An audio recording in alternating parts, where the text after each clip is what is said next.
Monsieur Nkosoke Vanilebon, bonsoir. Bonsoir, messieurs les journalistes. Vous êtes gouverneur de la province du Maïndombe. Vous venez prendre un nouvel arrêté, modifiant et complétant le premier que vous avez pris il y a un mois en rapport avec votre gouvernement provincial. Pouvez-vous nous expliquer votre motivation? Bien, je crois que quand on est responsable, il faut écouter ce que dit la population. Donc, il faut répondre aux desiderata de la population. Il y a eu la montée au créneau de femmes qui ont revendiqué parce que, en rapport avec l'arrêté précédent, donc il n'y avait pas de femmes, si ce n'est au niveau du poste de secrétaire exécutif où il y a eu une femme, mais en fait, sur les 10 ministres, donc il n'y avait pas de femmes. Donc voilà, il fallait quand même rectifier les tirs. Et c'est ce que nous avons fait pour essayer un peu de répondre à ce que veut la population. Donc, voilà. Pourquoi vous attendiez longtemps pour prendre cette décision-là?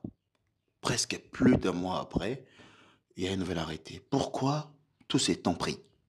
Bon, c'est la politique, on doit faire des concessions, donc on doit faire des consensus.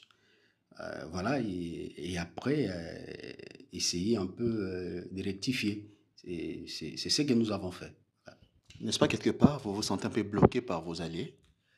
Non, pas du tout, hein, pas du tout. Il n'y a pas de blocage. Nous sommes en politique, il doit toujours avoir consensus avant de prendre une décision ou une nouvelle mesure. Donc voilà.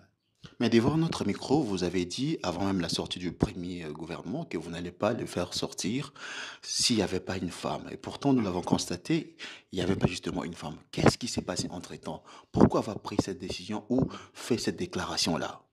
Bon, il y a eu un petit souci, en fait, si je peux parler d'une nuance, parce qu'il y avait quand même le secrétaire exécutif du gouvernement qui est au rang du ministre. En tout cas, cette nuance-là n'a pas plu aux femmes.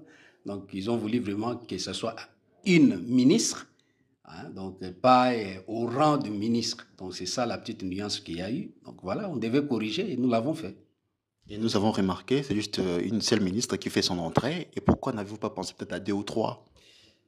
Bon, c'est compliqué hein, quand on est dans une coalition. Bon, c'est un peu compliqué, mais déjà, quand même, on a fait l'essentiel. Il y a une femme au sein du gouvernement provincial. Donc, voilà ce qui est important. Donc, voilà. Ça va apaiser les tensions?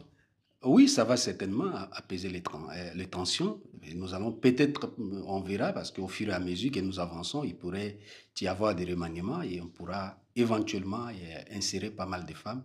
Mais pour l'instant, bon, souffrez qu'il y ait une fille, qu'une femme dans ce gouvernement. Monsieur le gouverneur Kosokevani, quelle place accordez-vous justement à la femme sous votre gouvernance? Bon, je crois que le gouverneur en province doit appliquer la vision du chef de l'État. Le chef lui-même est champion de la masculinité positive. Alors, nous ne pouvons qu'emboîter le pas au chef. Donc voilà, nous avons juste voulu un peu appliquer la vision du chef.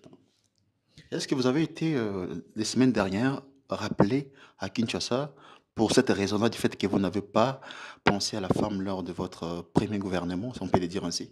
Non, non, donc notre visite à Kinshasa, donc c'était dans les cadres des États généraux de la justice où on a été invité par la hiérarchie. Et ben voilà, nous avons été là avec le président de l'Assemblée pour répondre à cette invitation. Monsieur le gouverneur Kosoke Lebon, merci. C'est moi qui vous remercie.